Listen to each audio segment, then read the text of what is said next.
স্ত্রীকে শ্বাসরোধ করে খুন করে খালের পাড়ে পুঁতে দেওয়ার অভিযোগ উঠল এক ব্যক্তির বিরুদ্ধে।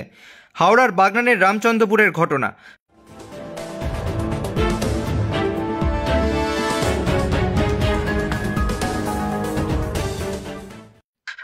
পুলিশ সূত্রে জানা গিয়েছে, মৃতার নাম নার্গিস পারভিন, বয়স 25। তার পরিবারের দাবি, নার্গিসের প্রথম পক্ষের স্বামীর সঙ্গে ডিভোর্স হয়ে যাওয়ার পর মাস চারেক আগে আজাদ খানের সঙ্গে নার্গিসের আইন মোতাবেক বিয়ে হয়। সেই বিয়ে নিয়ে আজাদ খানের বাড়ির সঙ্গে ঝামেলা চলছিল। গতকাল মঙ্গলবার নার্গিস পারভিন হুগলির আরামবাগে একটি অনুষ্ঠান বাড়ি গিয়েছিল। সেখান থেকে তার স্বামী আজাদ তাকে ফোন করে ডাকে। অভিযোগ, আজাদ রাত প্রায় 11টা নাগাদ নার্গিসকে বাগনান থানার রামচন্দ্রপুরে আনে। এরপর সেখানে প্রথমে আজাদের সঙ্গে নার্গিসের এক বচসা হয়। তারপরেই শ্বাসরোধ করে খুন করে আজাদ। নার্গিসের মৃতদেহ পার্শ্ববর্তী খালে পুঁতে দেওয়া হয়। মৃতদেহ পার্শ্ববর্তী খালপাড়ে পোঁতার সময় স্থানীয় বাসিন্দারা তা দেখে ফেলেন। তখন অভিযুক্ত আজাদকে এলাকাবাসী হাতে নাতে ধরে ফেলেন। তারপর বাগনান থানায় খবর দেওয়া হয়। পুলিশ এসে মৃতদেহ উদ্ধার করে এবং অভিযুক্ত আজাদ খানকে গ্রেপ্তার করে। বুধবার আজাদকে উলুবেড়িয়া আদালতে তোলা হলে তাকে বিচারক 7 দিনের জন্য পুলিশ হেফাজতে রাখার নির্দেশ দেন।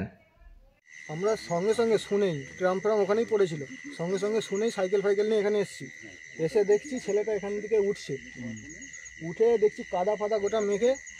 আমরা বলছি, তুই এখানে কি করছিলি? বলছে পড়ে গেছি। আমি তো গাড়ি এখানে, তুই ওখানে পড়ে গেলি? তারপরে বলছি, মেয়েটা কত তোর সঙ্গে ছিল? সে বলছে, মেয়ে ফেয়ে আমার সঙ্গে ছিল নিতে।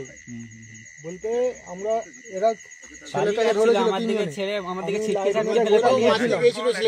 পাটা ধরে ফেলেছি। ঠিক আছে, পালিয়ে যাচ্ছিল, গাড়িটা স্টার্টও করে বলেছিল। ঠিক আছে, আমার চাবিও হাতে করে ওকে বসে দেখে আমরা মেয়েটাকে দেখে ওখানে স্যারালে তখন চলে এসেছিল। আমার দিকে বললে বডিটা তুলতে। আমরা বডিটাকে তুলে ওখানটায় রেখেছিলাম, বললে উপরে নিয়ে। ফার্স্ট কে দেখেছে? ফার্স্ট সেই ফুলওয়ালাটা। মেয়েরাকে কে দেখেছে এখানে? আমি। আচ্ছা, তুমি দেখেছো? আমরা ছেলেটাকে নিয়ে এরকম পজিশন ছিল, তাই? হ্যাঁ, পাকে তো ওখানে খালি পাটা এরকম উঠেছিল। ও, পাটা উঠেছিল, পাকে পুঁতে দিয়েছিল। আর ওর কাদা পুরো এতখানি পর্যন্ত কাদা।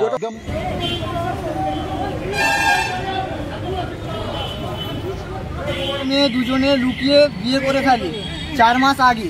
তার বাড়ির লোক যখন সবাই জানতে পারে, কিছুতেই মেনে লাইনি। তো সেই কারণে গাড়িতে এসে হামলা করেছিল। হামলা করার পর আমার বোনকে হুমকি দিয়েছে, তাকে মারার ভয় দেখিয়েছে। করে ভয় থেকে মারবে আর করবে বলে এমন করছে বলে আমরা তাকে নিয়ে আমার নানি বাড়ি চলে গেছিলাম, হুগলি জেলা। তো সেখানে ছিল। সেখান থেকে ছেলে আবার ফোনে যোগাযোগ করেছে কালকে এরকমভাবে যে, তুই চলে আয়, আমি আমার বাড়ির লোক মানেনি তো কী হয়েছে, আমি তোকে নিয়ে বাইরে পালিয়ে যাবো। এরকম ফোন করে তাকে ডাকা হয়েছে। সেটা আমাদের বাড়ির লোক কেউ জানেনি। ঠিক আছে, এরকম তারপর থেকে 5টার পর থেকে সে নিখোঁজ। আমরা ওইদিকে খুঁজেখানি করেছি পুরো, মানে ওই তোমার হুগলি জেলায় ওখানে গোটামাই খুঁজেছি আমরা, ওখানে পাইনি। এখানে চলেছি বলে আমরা কি করে বুঝি?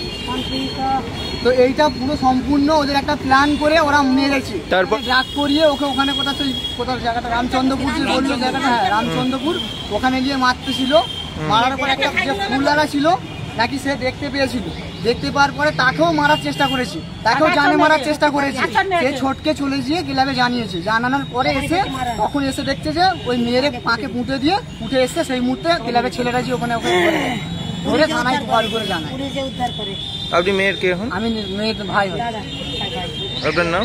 মোজাহার আলী খান।